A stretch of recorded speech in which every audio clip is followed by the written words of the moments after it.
Hey Roksliders, Initial Ascent, new Rokslide sponsor, is coming out with the Generation 2 bag. I've got Dennis from Initial Ascent and Les, who did the original review on the Gen 1 bag. They're going to talk about the upgrades right here and an opportunity for a member to do a review with us. Joe and I will cover that. Okay, tell us about the bag. Why did we change it and what did we change? Okay, so Les was gracious enough to do a review, a very extensive review on our bag, and I'm going to let him talk a little bit about what he saw, maybe a couple of key things, and then I'll talk about how we addressed them. So first of all, you can go back to Rokslide, get into the backpacking forum, and look up the Initial Ascent review that we did a few months ago. You can find out, so we ran that, a bunch of us, a few different ones of us. So we ran in Idaho, Wisconsin, Wyoming, a few other places, so you can see what we liked about it, a lot of things, some things that we thought could use some improvement, which you'll see here, we'll talk about that these guys improved over the last couple of months, and we'll go from there. But yeah, look it up on Rokslide, and then you'll see the new review coming there as well.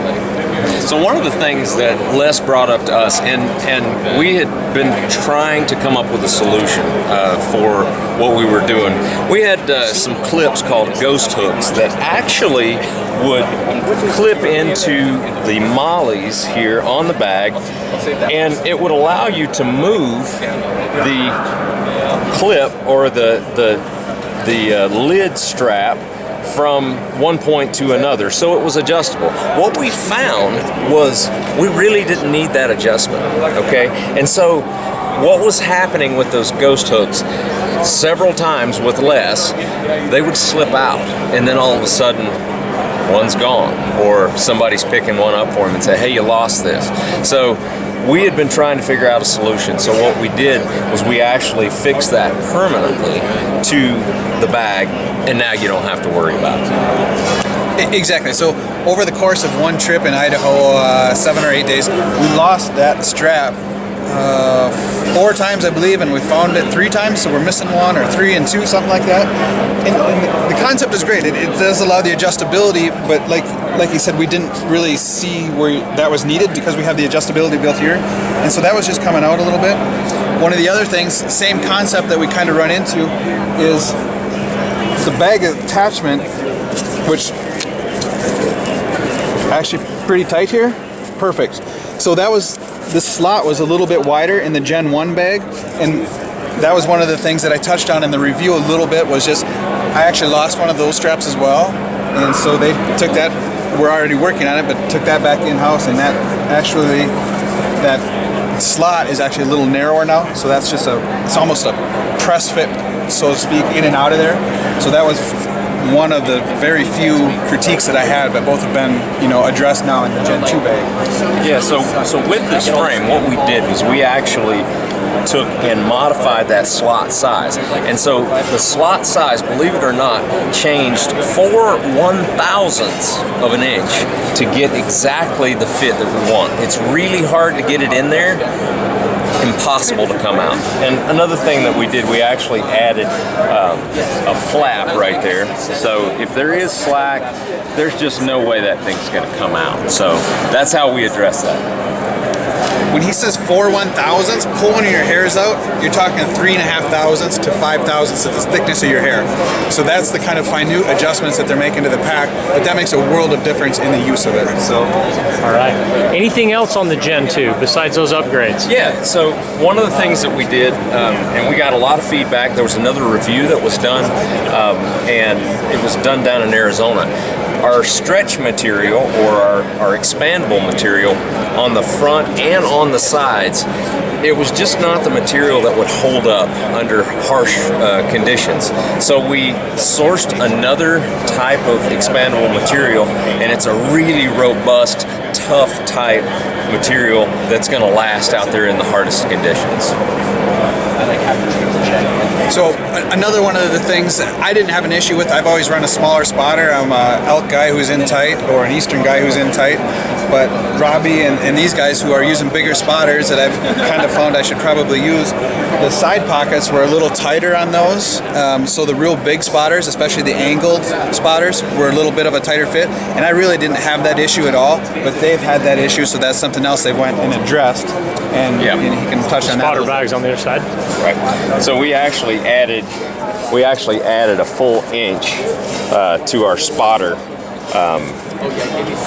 pocket right there, and so what that did was that we'll be able to fit a full 90 millimeter angled scope, so no problems there. And if you're running a 65 or something smaller like that, you can actually fit something else in there beside it, and it just allows for greater carrying capacity.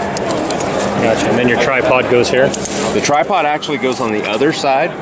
It's a shorter pocket, and what we do with that, you can see the pocket right here. Yep. This way, your tripod can go down in there. You don't have to undo these buckles to get your tripod in and out, so it's really, really quick. So, and we actually changed this on the Gen 2 bag. This used to be a buckle system, and if you don't have that buckle system just right and the angle is wrong, if it's not straight, it will slip. So it was really tough to actually get that to cinch down and hold. So we went to this ladder lock system, and we're having absolutely no problem. All right. Anything else we need to know on the Gen 2 over the Gen 1? Let's see. Yeah. Okay. So, and actually, it was here. So we use YKK waterproof zippers on our packs. And one thing we did to this expandable pocket, it used to be just open. And so for better organization, what we did was actually add another YKK waterproof zipper onto that, and it just helps you keep everything separate. You can take your Puffy and put it down in there and then zip it up, and it's pretty waterproof. One other thing, this pocket used to be Cordura, and it was fairly rigid. It's a smaller pocket, but it was fairly rigid. Now, with the expandable material, if you put something more bulky in there, it actually expands this way, to whereas before it was expanding basically inside, taking up room from the inside of the bag. All right. Any changes to the lid or anything else? Let's see. Yeah, we do actually have one change to the lid. If you'll come around here, you can see we have some slots right here. So quite often, especially if you're running this pack in day mode, and day mode is essentially without this 4K bag. We have our pannier load carrier, and when you're running this in day mode, you're going to use your lid on there. This actually hooks on to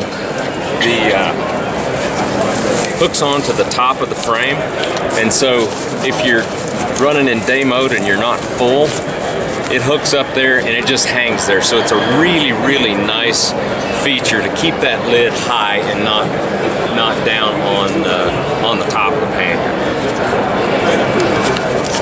All right. Any changes to the suspension system, the frame? Just the slot sizes on the frame. The suspension system is exactly what 2018 offered. So it was flawless for us last year. All right, guys. That sounds good. Let's talk about this member opportunity review. We'll jump over to the mannequin. Okay.